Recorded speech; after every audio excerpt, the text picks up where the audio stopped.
চলতি মাসের 2 তারিখ থেকে গোটা রাজ্য জুড়ে জেলায় জেলায় শুরু হয়েছে রাজ্য সরকারের নতুন প্রকল্প আমাদের পাড়া আমাদের সমাধান। সেই মতো শহর শিলিগুড়িতেও বিভিন্ন বুথে চলছে আমাদের পাড়া আমাদের সমাধান। আজ প্রকল্পের তৃতীয় দিনে 6 নম্বর ওয়ার্ডের রাজেন্দ্র প্রসাদ হাই স্কুলে চলা ক্যাম্প পরিদর্শন করতে যান তৃণমূল নেতা তথা মেয়র গৌতম দেব।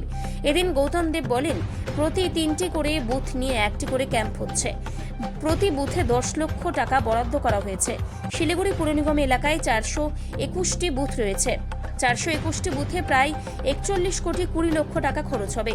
সাধারণ মানুষ যা সমস্যা তুলে ধরছেন তার উপরেই তৎপরতার সাথে কাজ করা হবে। আমার সমাধানে দ্বিতীয় দিন 2 তারিখ এটা শুরু হয়েছিল ওয়ার্ড নাম্বার 20, সেখানে 6টা বুথ ছিল। আজকে এখানে 5টা বুথ, 2টো ক্যাম্প হচ্ছে এবং একটা ক্যাম্প 11 তারিখে হবে। আর আজকে আমাদের 44 নম্বর ওয়ার্ডে হচ্ছে, সেখানেও আমি যাচ্ছি। আপনারা সবাই ইতিমধ্যেই জানেন যে 3টে করে বুথ নিয়ে একটা করে ক্যাম্প হচ্ছে। প্রতি বুথে 10 লক্ষ টাকা এবং সারা রাজ্যে 80,000 বুথে 8,000 কোটি। আমাদের শিলিগুড়িতে 421টা বুথ আছে।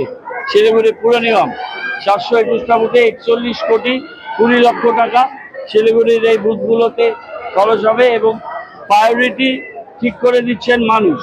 তারা যা প্রোগ্রামগুলো বলছেন তার টেন্টেটিভ একটা কস্টিং ইঞ্জিনিয়াররা করে তার প্রায়োরিটি ঠিক করছেন।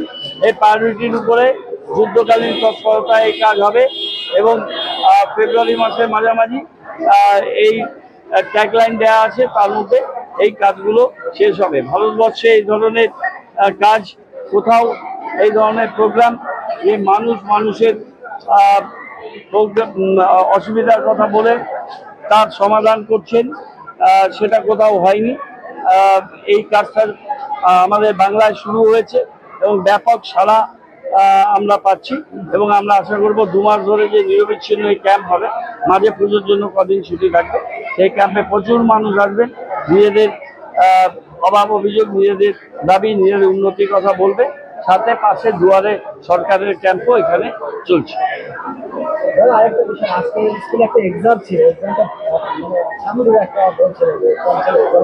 পরীক্ষা চলাকালীন দুয়ারে সরকার না, পরীক্ষার মতো হচ্ছে আমি যতটুকু জানি।